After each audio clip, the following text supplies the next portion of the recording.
ពេលនេះคลิก160យើងធ្វើការតម្លាក់ម៉ាស៊ីនដើម្បីបំបីឲ្យម៉ាស៊ីនតោះតម្លាក់ម៉ាស៊ីនចេញយើងបាទតែយើងទាញម៉ាស៊ីនចេញមកបែបនេះឯងបាទបន្ទាប់មកយើងធ្វើការដោះនៅកម្របសប៉ាប់ដើម្បីធ្វើការបំបែកនៅក្បាលកន្លះហើយនឹងសាមីដើម្បីយើងហាញម៉ាស៊ីនអញ្ចឹងណាអូខេឥឡូវពេលនេះយើងធ្វើការដកនៅឧបករណ៍ផ្សេងៗបាទដូចជានៅខ្យៅស្លាប់នៅក្បាលកន្លះរបស់យើងទាំង4គ្រាប់នេះបាទយើងធ្វើការដោះបញ្ចេញមកបាទដើម្បីធ្វើការបំបែកឬក៏យើងធ្វើការដោះក្បាលកន្លះចេញណាបាទធ្វើការដោះក្បាលកន្លះចេញបាទអូខេឥឡូវនេះយើងដោះលកាមដល់ចេញរួចហើយឥឡូវយើងទាញនៅក្បាលកន្លះចេញបាទបន្ទាប់ហើយយើងធ្វើការដកនៅសាមីបាទដកសាមីចេញមកបាទដើម្បីធ្វើការហែកបំបែកនៅម៉ាស៊ីនធំធ្វើការដោះក្បាលកន្លះសាមីចេញរួចហើយឥឡូវយើងត្រៀមធ្វើការដោះបំបែក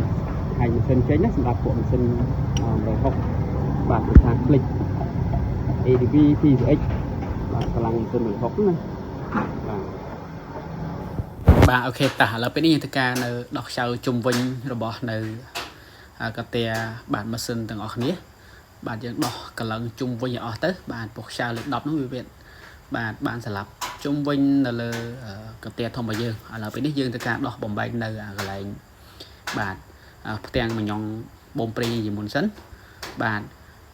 ដោយសារនៅកន្លែងមញងបូមព្រៃរបស់យើងហ្នឹងគឺវាមានខ្យៅមួយណានៅក្នុងហ្នឹងបាទបើសិនជាយើងអត់ដោះកម្រោមចេញទេ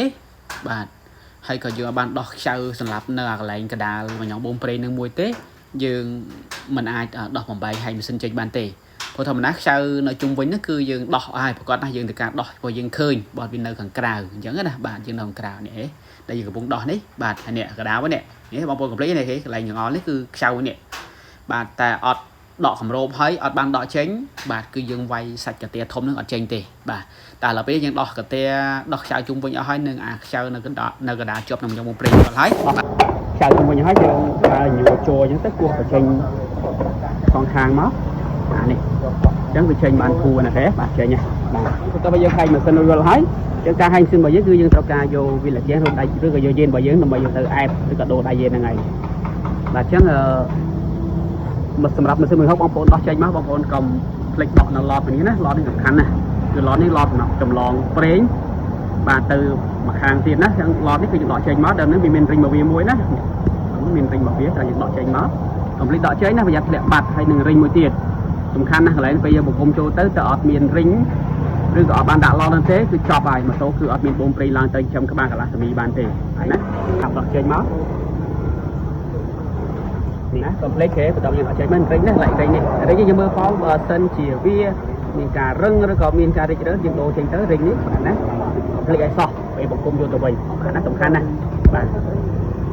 អូខេបន្ទាប់មកយើងធ្វើការនឹងត្រៀមដកយេនណាគឺវិលកម្មរបស់យើងអញ្ចឹងប្រភេទពួកម៉ាស៊ីន160យើងសុំបញ្ជាក់យេនរបស់យើងបាទខុសពីប្រភេទពួកយេនម៉ាស៊ីន125 150ណា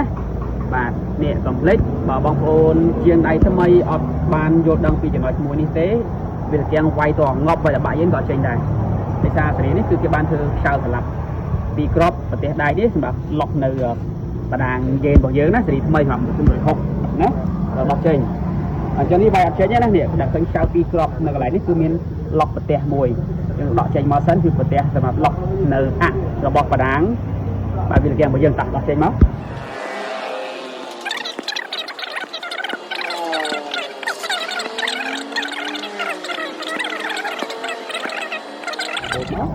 បញ្ហារឿងធំម្ដងបានណា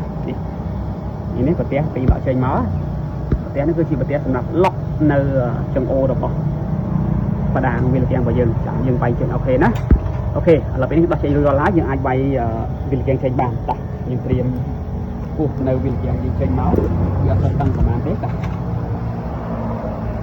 យើងវាយនៅវាទាំងចេញបើបងប្អូនស្វែងនៅលើស្នែវាធ្វើឲ្យជ្រក់ស្នែណាបាទយើងដាក់រលតាមមួយមកវាយទ្របវាដើម្បីឲ្យយើងវាយមកដល់បាក់វាតែម្ដងណាអូខេដាក់វាយ